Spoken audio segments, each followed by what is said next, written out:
Good morning students. I am Abhijit sir and in this video we will solve some of the questions of exercise 7.3. See, starting with the first question, we have in the question that is a car uses 30 liter of petrol to cover a distance 375 kilometer, and we have to find out how many liters will be needed to cover a distance of 1200 kilometer. So see, we have two quantities here. One is liter of petrol and one is distance covered. So we have for the first condition 30 liter of petrol and the distance covered is 375 kilometer. As you all know that the quantities are in direct variation, so that means the number of liters of petrol increases, then the distance will also increase. So here if we consider the number of liter of the new number of liter of petrol as x, then the new covered distance is 1200 kilometer. Then we can arrange those in proportion and find out the value of x. Also we can do this by using unitary method. Here we have 30 liter of petrol, and for by this 30 liters of petrol a car can cover a distance of 375 kilometers. So we have to find out that for 1 kilometer what part of petrol required. So for 1 kilometer it will be, see here, for 375 kilometer 30 liter of petrol required. So for 1 kilometer it will be 30 by 375 liter of petrol. So this is the petrol for 1 kilometer. Then for 1200 kilometer it is multiplied, so we will get the answer. You can do this question by your own. Now come to question number 2. Here the statement is given in the question that an alloy formed by mixing 4.5 gram of copper and 2.8 gram of zinc, as you all can see. Now we have to find out that how much alloy of similar kind can be used by using 13.5 gram of copper. See the solution. It is given that in the alloy 4.5, initially 4.5 gram of copper is present and the quantity of zinc is 2.8 gram. See, here the quantity of copper and quantity of zinc are in direct variation. Why? Because simply when the quantity of copper increases, then with this increase in copper, the quantity of zinc will also increases.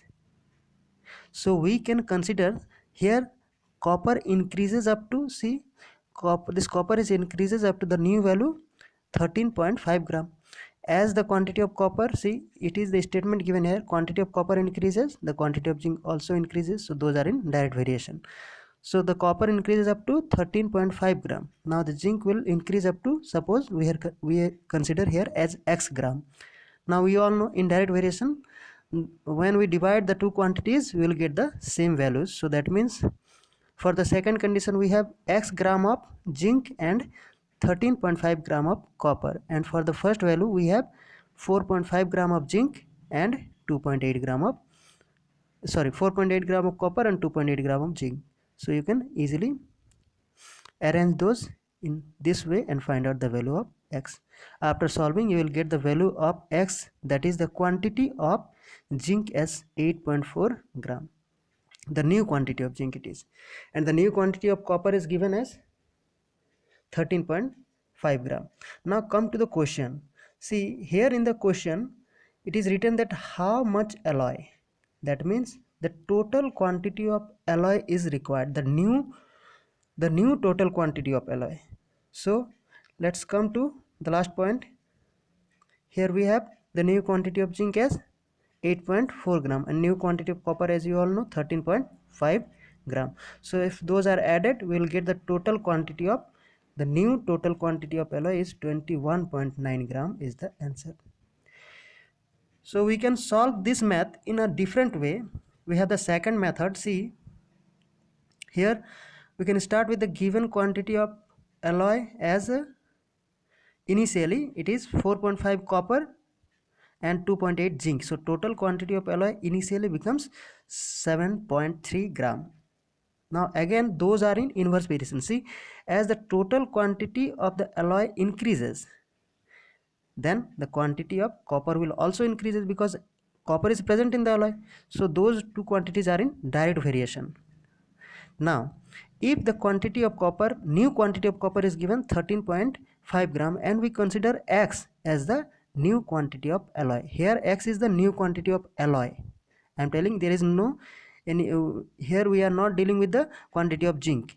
It is the X means here in the second method it is the total quantity of alloy, the new total quantity of alloy.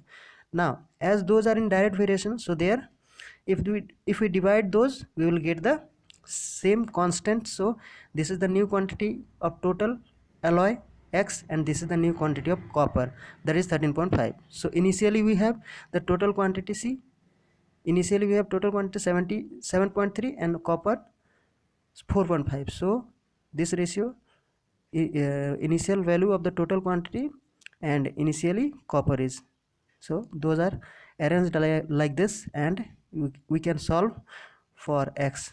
See, we have the solution here.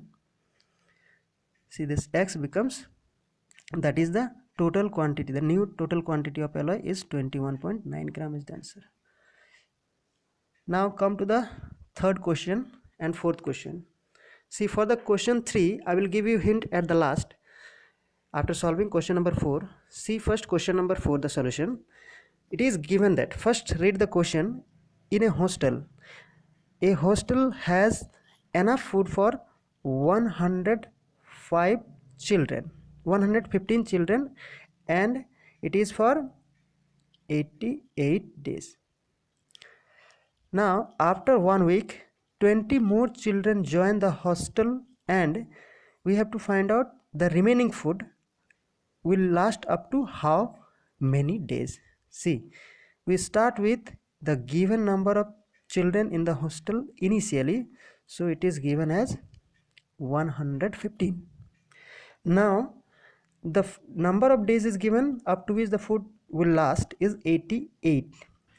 Now as 1 week is passed, so after 1 week we have the new number of days of food that will be last is 88 minus 1 week is 7 days, so 81 days. Now we have a new quantity of food, and for this new quantity of food, for this remaining quantity of food after 1 week, this new quantity of food will remain up to 81 days, and it is for 115 children, because for 1 week those 115 children consumed the food and the food reduced, and now after 1 week for 81 days it will be last, and if the children will be remains to 115, then it will be last up to 81 days. Now as the number of children increases, you all know that if total 115 children, then the remaining food lasts up to 81 days. Now if the number of children increases, then this day will decrease, because more number of children consume more food, and this will be reduce the number of days the food will last. That means it will reduce the quantity of food. So as the number of children increases, the quantity of food reduces, and the number of days up to which the food lasts will also decreases. So this is inverse variation.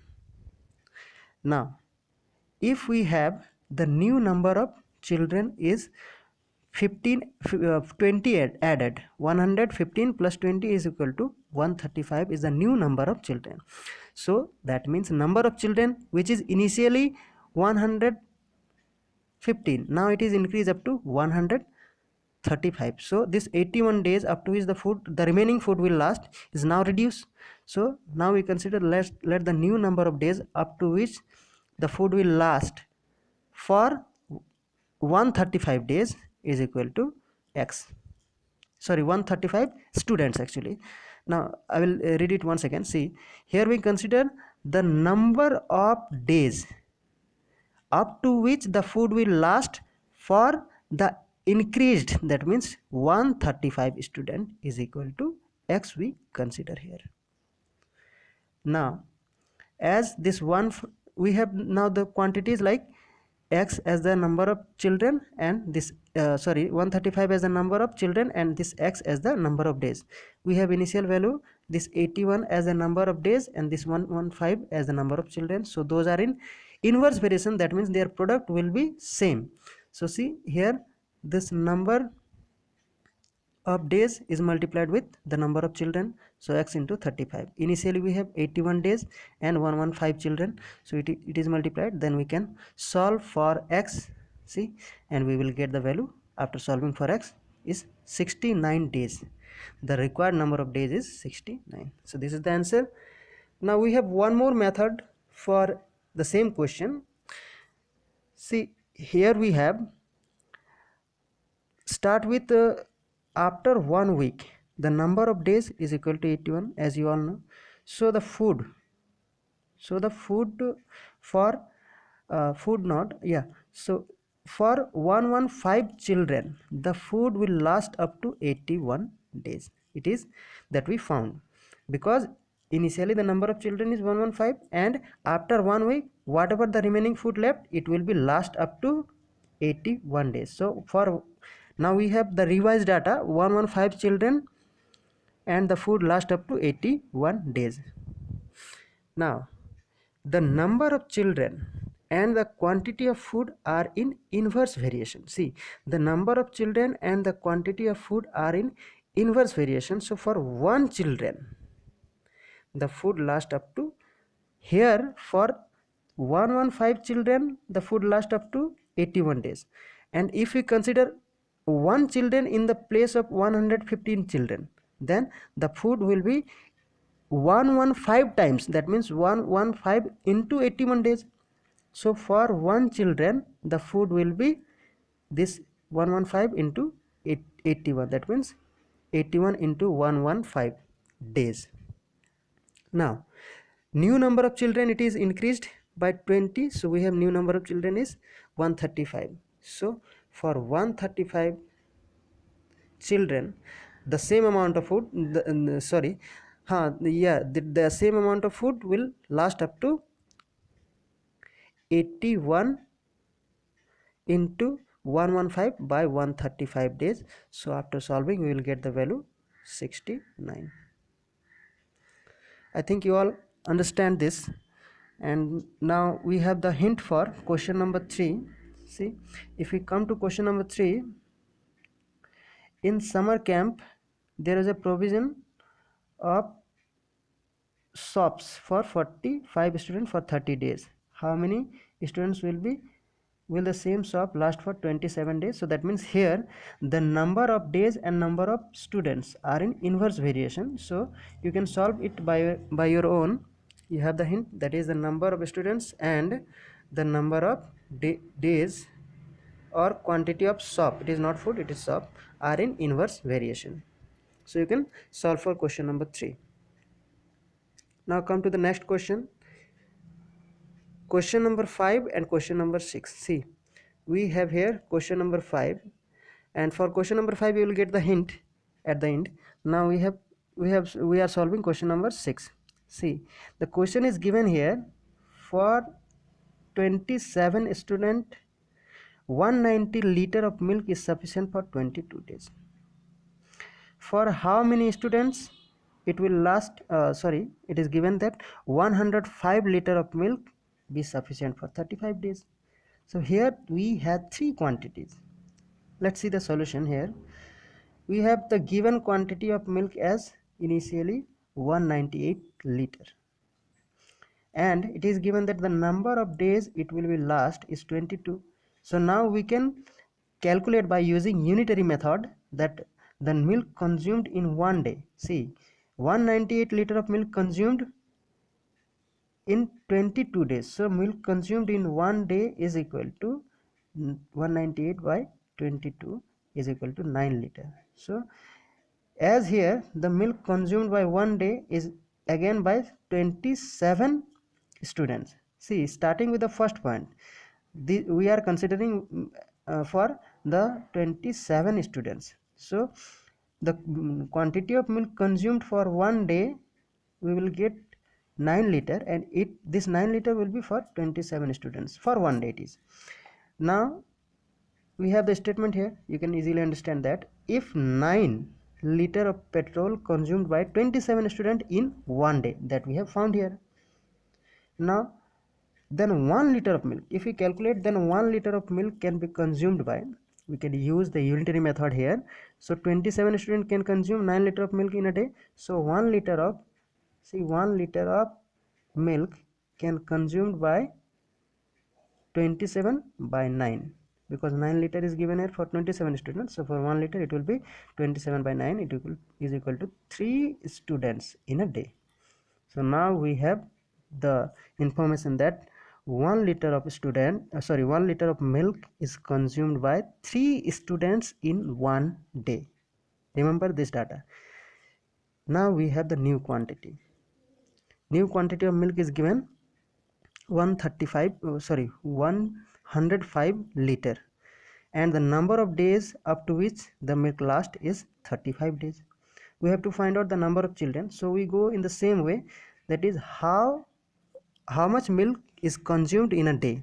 So milk consumed in a day, as here given that 105 liter of milk is consumed in 35 days. So milk is consumed in one day is equal to this 105 liter is divided with 35, so we will get 3 liters of milk is consumed in one day in the second condition.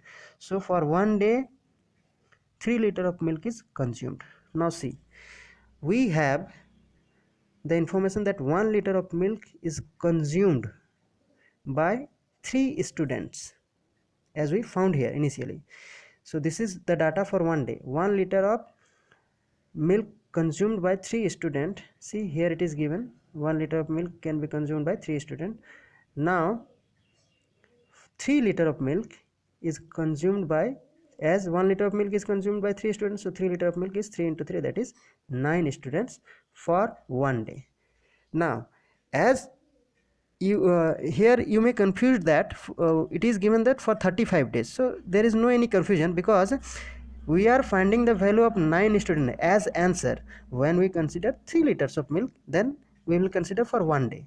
Now see, if we consider for 35 days, see, then we can say that 9 students can consume 3 into 35, that is 105 liter for 1 into 35, that is 35 days. Now we have the data that 9 students can consume 105 liter of milk. See, 9 students can consume 105 liter of milk in 35 days.